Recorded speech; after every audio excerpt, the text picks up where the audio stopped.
let us continue the second part of our topic, communication for work purposes. So now we are now discussing about e-communications. We all knew that we are now living in a modern era, modern world, wherein technologies are very rampant in every field of human interaction. We are all familiar with emails, e-games, and everything that starts with letter E, and E stands for electronic. So same with communication. We do have e-communications. Our topic is about e-communication or electronic communication. Before thousands of years ago, human communications are just the face-to-face communication. It needs to have a physical interaction, but because of the invention of technology, and we all know that technology's main purpose is to make a person's life convenient. So let us discuss the e-communications. But first, let us define what e-communication is. According to Collin 2017, when we say e-communications, that is emails, blogs, instant text messages, and social media pages on Facebook, Twitter, Instagram, LinkedIn, and so forth, will be a huge part of your business correspondence in the future. While the said e-communications are the workhorse of business communication, there are key differences among them you need to know. Okay, so when we say e-communication, it has something to do with all of these things: the social media platforms, emails, blogs, instant messages, text messages. These are all huge part of this business. Which business? E-communication. Okay, so while the said e-communications are the workhorse of business communication, there are key differences. So we will be discussing some key differences that we need to know in understanding how e-communication works. Okay, I'm sorry. Okay, let us proceed. An email, okay, we have here an email with an attachment is used when you need to write an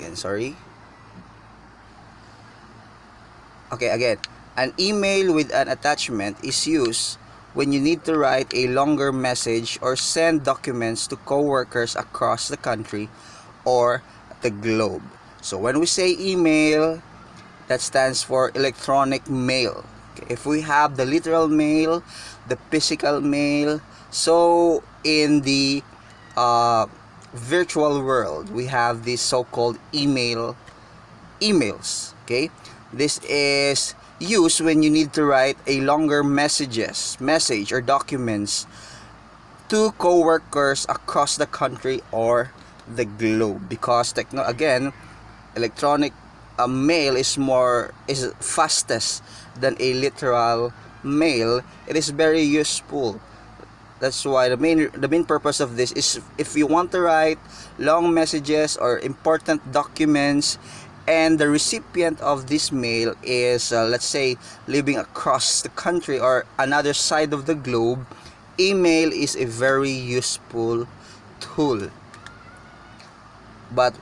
And when we say blog or a blog post, it's used when you want to communicate in more detail a new product, service, or your company's views on a topic.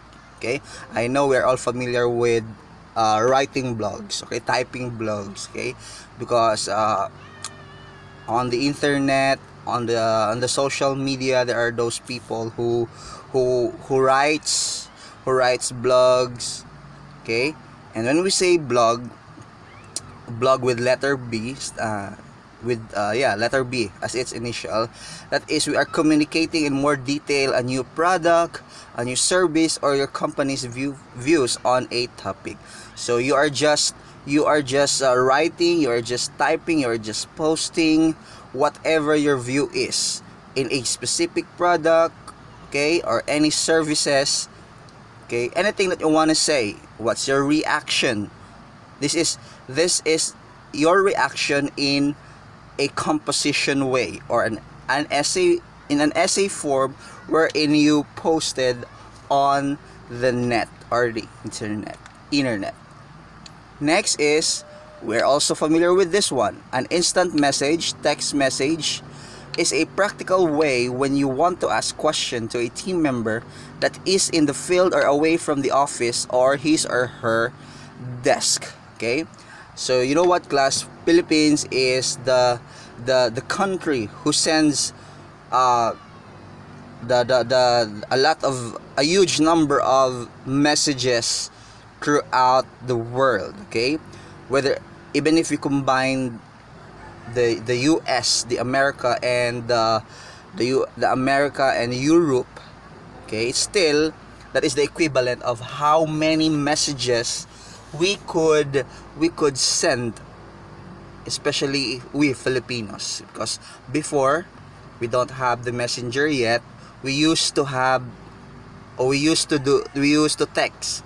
We have the so-called group messages, okay. So through this, you could ask question, you could communicate to a member, to a person in a field or away from the office or his or her desk. Okay, as long as the person has a gadget, a smartphone or an Android phone, okay, you can instantly message him or that person. Next is, we have the social media page like Facebook, Twitter account. Okay, this is used when you want to share news and information quickly or promote your products visually to your customers. Again, okay, so we use Facebook to share news and information quickly, but then again, we need to be aware that what we're sharing on Facebook or in any social media sites, it should be verified, meaning it should be true, proven. Okay, so because fake news, we are not encouraging fake news. Okay, and because fake news could destroy lives, it could destroy family relationships. Okay, and we use it to share information quickly, just a click away. Okay, after you type, if you want to post it, just click it, and it would appear on your Facebook account or Twitter account. And you could also use Facebook or any social media site to promote your products visually to your customers. Okay, you see, you're familiar with Facebook, right? We have there the marketplace wherein people tend to post their products, their services there. Okay, just like Lazada, just like Shopee, but it is in the Facebook site. Okay, so you could see there the picture of the item or the services, and the description, how much it is, and the contact number of the person you need to contact when you want the product or the services. So that is the use of social media site. Okay, and it is very useful in everyday life, right?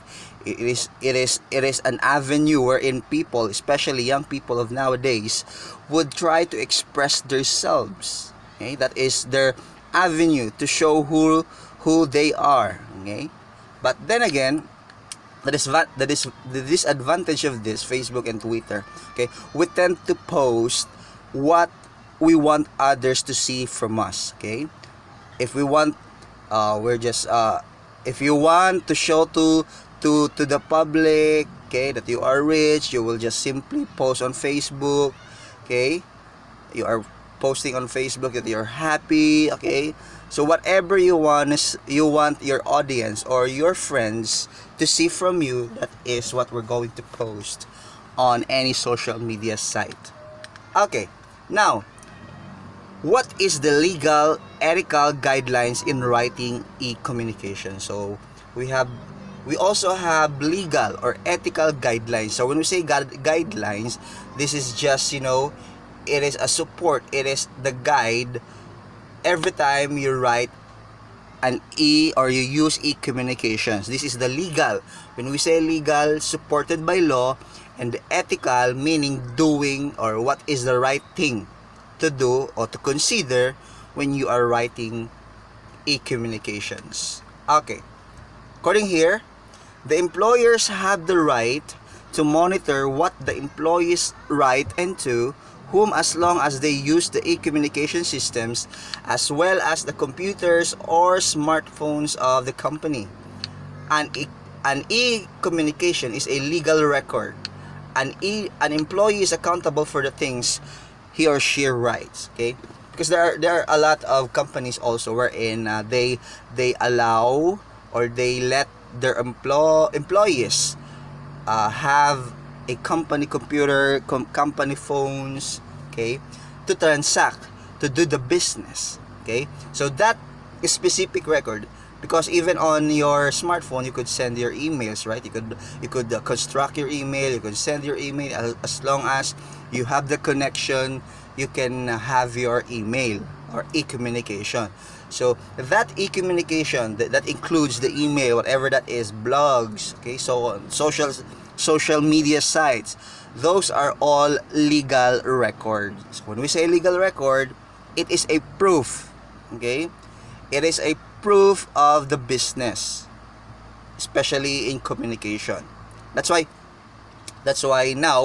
nowadays, you see, especially here in the Philippines, okay, sometimes people would use their smartphones to capture unnecessary accidents, okay? So it gives us the idea. Or at the same time, smartphones are powerful. As long as you have phones, as long as you could capture, you could take photos, get videos, it is powerful. How? Like for example, a corrupt official, okay, or corrupt official, or a person that is doing something wrong, okay, once you have caught it on the act through your smartphones, okay, so that is already a legal record, that is already an evidence against the person or against that politician.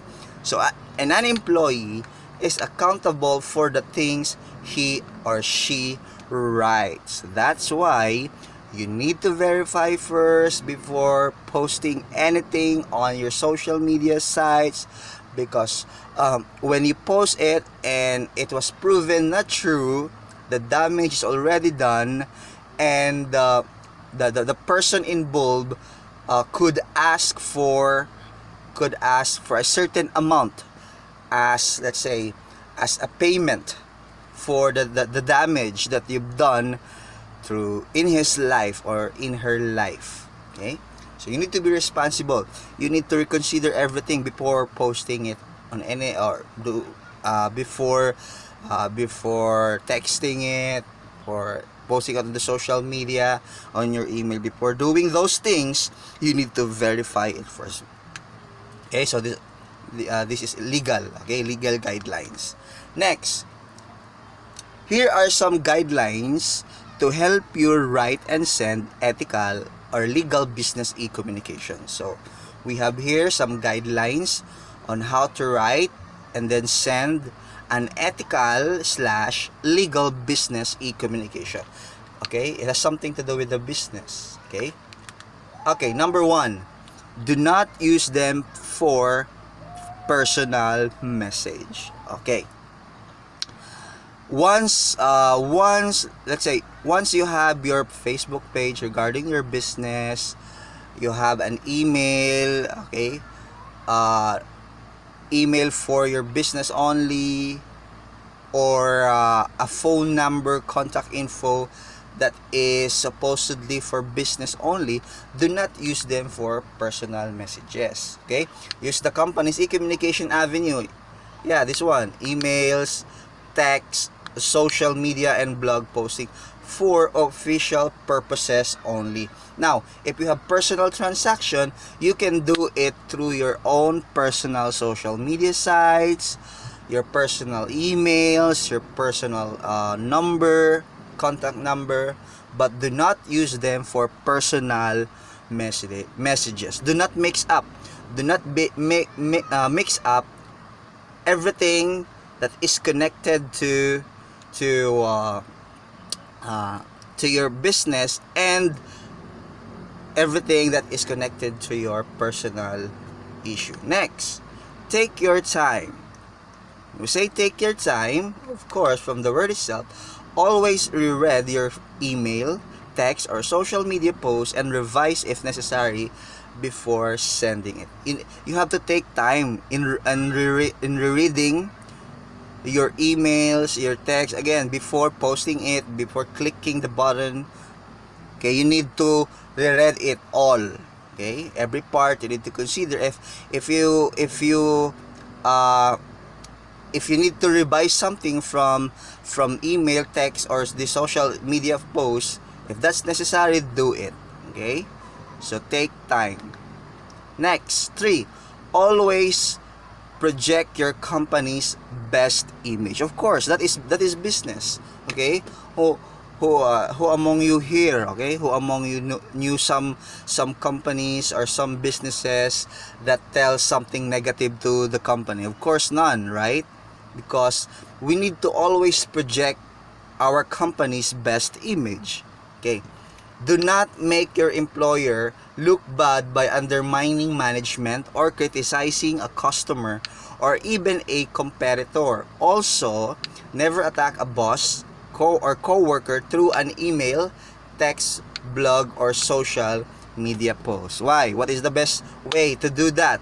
Okay, to say something about your boss personally, face to face. Okay, if you have, of course, in reality, business will always have its imperfections, its shortcomings. But then again, as part of the company, as part of the business, okay, it is not your job to expose, to criticize the customer, the management, or even the competitor. Okay, always project your company's best image. Why? It definitely would affect the image that it projects to the public. So that's why you need to think always. Everything that you do, especially in connection with the business, you need to think carefully. Number 4, be accurate. When we say be accurate, do not put a deal or transaction at risk by giving inaccurate or misleading information. Double check the contracts, warranties, prices, dates, etc. Be accurate. That's the key. That's the key. When you are transacting, okay, and you are giving inaccurate, misleading information, false information, okay, so definitely it would bring trouble. So that's why you need to double check the contracts, warranties, prices, dates, etc. Okay, because especially nowadays, okay, so business are very accurate. You need to write your complete name, the correct spelling, correct information, correct details for them to process your business. Okay, next, 5 is respect your employer's confidentiality. Okay, what do we mean by that? Do not disclose your company's trade secrets nor leak data about an ongoing research, new product or services, sales figures, or marketing plans. This is being ethical, class. Okay, this is being ethical. We need to respect our employer's confidentiality, even if again, okay, because there is no perfect business, definitely. Okay, but then again, as part of the company, okay, being ethical, do not disclose it, do not share it to the public. whatever the problem is, okay? Do not leak your data, okay, about something. If you are going to release something, okay, do not sabotage your company. Besides, it will definitely affect you. If the image of the company will be destroyed, definitely it would reflect also to your performance or to your image. 6, never write an e-communication about a raise, a grievance, or a complaint about a co-worker. Well, this is because it is being ethical. Okay, so meaning, if there's any problem, any complaint, or any raise from the coworker or from anyone that is part of the business, okay, never write an e-communication about it. Why? Meet with your supervisor in person to discuss this issue. Why? It is better to talk to the person involved personally. Okay, that's why, class,